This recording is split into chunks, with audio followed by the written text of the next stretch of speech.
The duck season is open. It's time to fill the boat's tank with fuel, dust off the decoys, and get out hunting. In this episode, I've teamed up with the legendary Troy from Honkers Hunters, and together we're looking to fill our daily bag limit with some beautiful Victorian wild duck. It's going to be an adrenaline-fueled ride as we test our skills against these amazing creatures, and if all goes to plan, from our harvest, Troy has promised to cook his famous mouth-watering duck breast schnitzel burger. Finally, bonus points if you can guess what this sound is before the end of the episode. Wow. Alright, let's go duck hunting. I hunt animals in the pursuit of life. Life lived and life taken. I believe it's through this dance with nature and the wild places that we truly live, connect and grow. I'm Chris Waters, the Australian Huntsman, and these are my stories. They say that the early bird gets the worm. Well, it's the early hunter that gets the bird. While it might not be fun getting up at 4 or 5 a.m, getting to your spot and setting up the decoys before first light is crucial if you want to maximise your chances at getting some ducks. Knowing this full well, we arrive at our hunting location early so we can start getting ready. A few blackies and teal.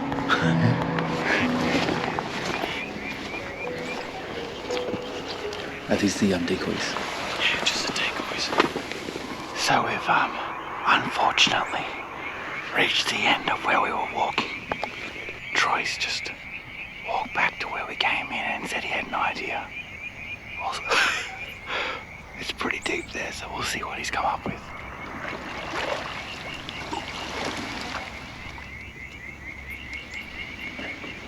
Good thinking. You told me it was 6 foot deep. It's not 6 foot deep at all. With the advantage of the boat, we can now explore deeper into this swampy property and reach an area for unloading decoys. Now, in the duck hunting world, the ultimate secret weapon is the humble duck decoy. Imagine this, a serene lakeside, a masterpiece of nature. As the sun rises, the savvy hunter prepares the stage, strategically placing decoys on the water's surface. Now, these decoys mimic a flock, creating an irresistible gathering that entices ducks. You see, ducks are social creatures, seeking safety and companionship in numbers. Decoys tap into this instinct, offering security and a genuine invitation. Passing flocks are drawn closer to the hunting ground, enticed by the sight of a large group.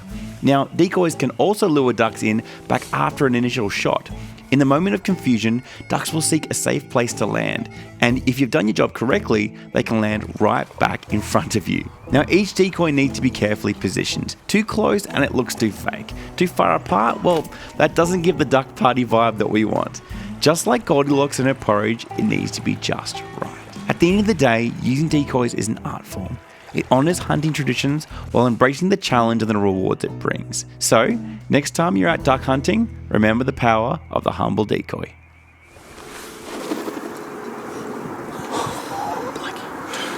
So it's about 7 o'clock and we're just waiting basically. We can't shoot till 8. So we've got the decoys out and we're just sitting and waiting. We just got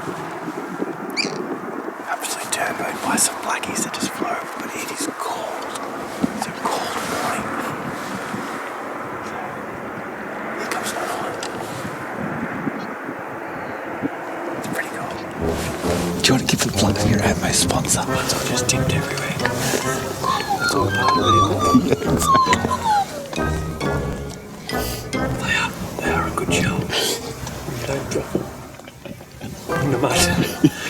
While we waited, I figured we'd make use of our time and talk a little strategy. You see, I'm a newbie duck hunter, so I was really relying on Troy's experience here. After the shots, they'll settle down again. They'll fly up and then they'll all kind of move what they want. That's hunting. In theory, like that. That's where your decoys are. That's where my other mates are. Come up the channel. Hopefully land in the spring. That's when we'll be able to take a few.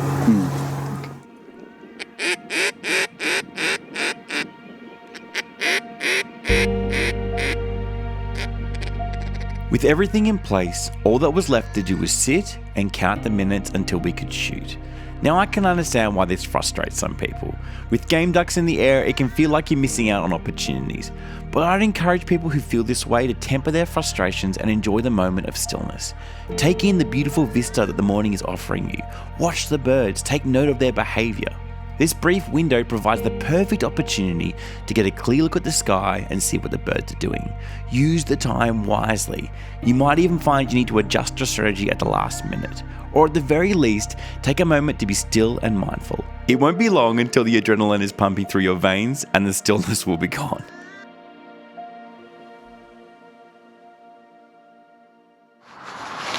Alright, so we're getting closer. We're about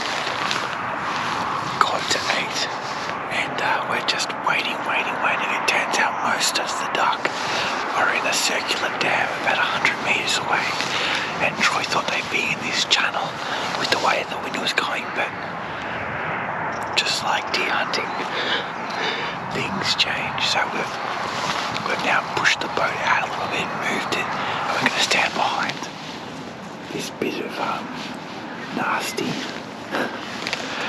nastiness, and hopefully we'll get a shot. Troy was saying basically the first shot that happens just spooks the birds, and they'll fly up in the air and kind of circle around. Then they'll see all of our decoys over here, and hopefully they'll come in on land, and we can ambush them from here. So it's all going to happen pretty quickly. We can take 4 birds each. So we'll see how we go. Just wait out the rest of this morning till we can shoot. We're standing next to the bush. We're going to be in the shadows. Oh, so you want to shoot from there? Yeah, we'll shoot from there. With one final last minute adjustment to the best spot to stand, we got in position ready to shoot. And in case you're wondering, the shotgun that I'm using is a Beretta Silver Pigeon 3 that not only looks amazing, which is important, but also shoots really well. Now it's just a waiting game to see who will score the first shot. Then it's on.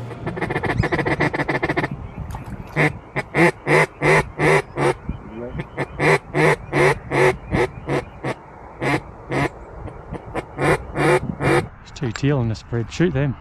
Shoot the 2 teal. There's 2. Now I know that many duck hunters disagree with shooting ducks on the water.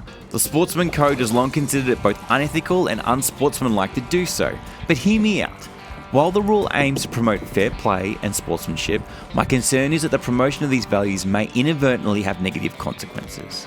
For me, adherence to this code is dependent on the context and the goals I have for any given hunt.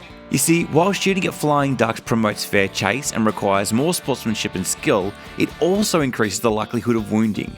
Now, the primary reason why I hunt is to harvest an animal to eat.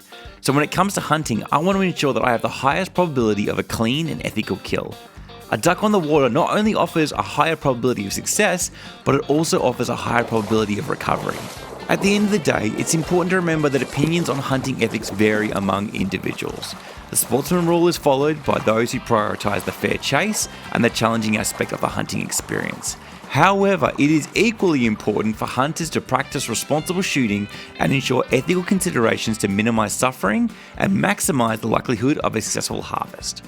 That's my thoughts anyway. Alright, so there's plenty more shooting to come, but before we get to that, if you're not already a member of the Australian Hunters Club, I want to personally invite you to join. Ours is a national club, each month giving away professional hunting experiences and hunting gear. Members host events and free hunts, and we also offer you standard inclusions like hunting insurance and your genuine reason to own a firearm. In my opinion, it's the best club in the country. You can pause the video to learn more or sign up as a member like me over at australianhunters.com.au. Don't worry, the video's not going anywhere. Alright, let's get back to the hunt. There's a blackie.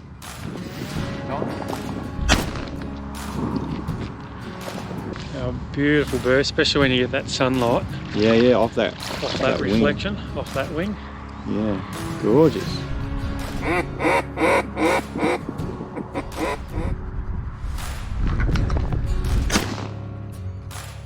With another black duck down, Troy went back out again into the swamp, and after finding the duck, stopped off at the pond I mentioned before for a sticky beak, managing to get another duck there. Me? I was feeling the pressure, so I opted to stay behind in the hope that Troy's movements would spook any remaining ducks my way, and I'd get a shot. Thankfully, this is exactly what happened.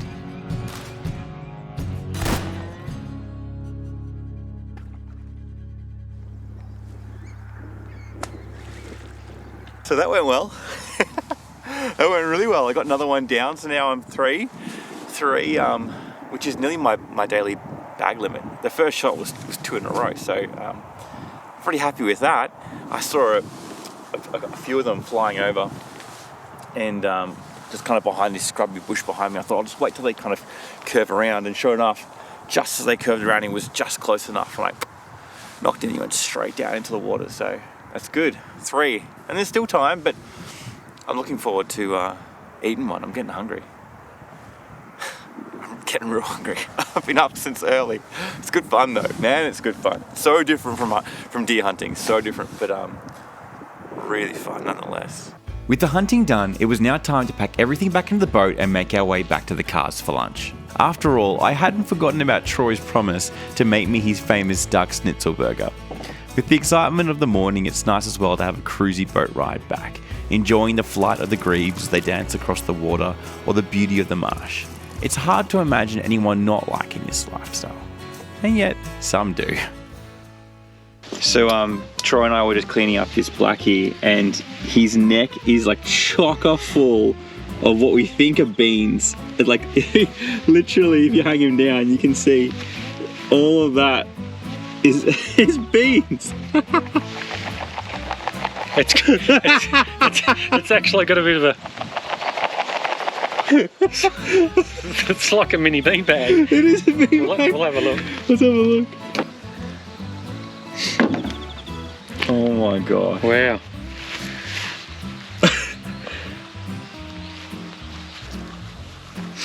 Oh my god.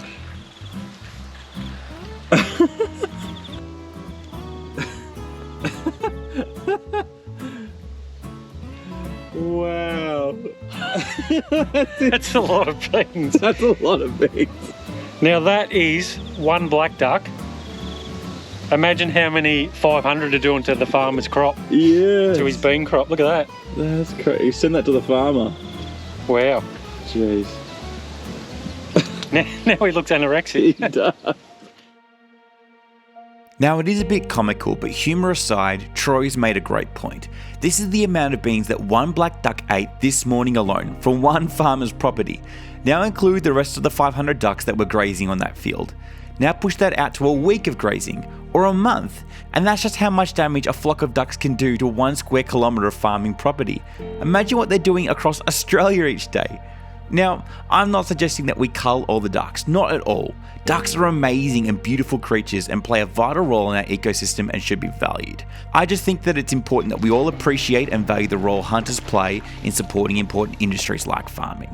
So the next time you see an anti-duck hunting segment in the news, or the next time you're drinking a soy latte or eating your tofu, maybe think about the plight of the farmers and the hunters who are helping them help you.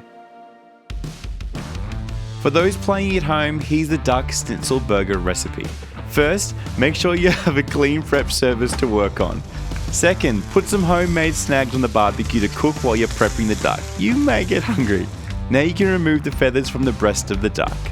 Next step is to run the knife down the side of the breastbone, then continue with smaller cuts separating the breast like you would do with the deer's backstrap. Once you've removed the meat from the bone, you should be able to separate it from the skin with your hands.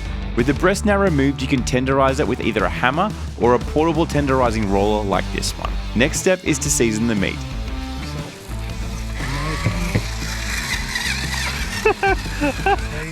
I've never seen that before. That's an electric one. Is it so you don't have to grind them yourself? Because it's such a hard job. It's such this is just too much. With your meat seasoned, you can now crumb it. If you want to use egg or flour to bind the crumb to your meat, you can. We were just being lazy. And finally, place your crumb breasts in a hot pan of oil and cook until golden brown. Then you can take them out and put them in a bun or bread of your choice, throw on some coleslaw mix, add some slices of cheese, drizzle on some barbecue or hot sauce, and now you've got a tasty duck schnitzel burger the whole family can enjoy. Not bad. It's pretty good. That smoky sauce is pretty good. It's bang on. How can someone not enjoy that? Finally, if you haven't already checked out the Australian Hunters Club, I encourage you to go do that right now, australianhunters.com.au. And if you haven't already checked out the rest of the episodes in the Australian Huntsman Season 1, I'll drop a link below where you can check those out and join in the adventures. Otherwise, happy hunting.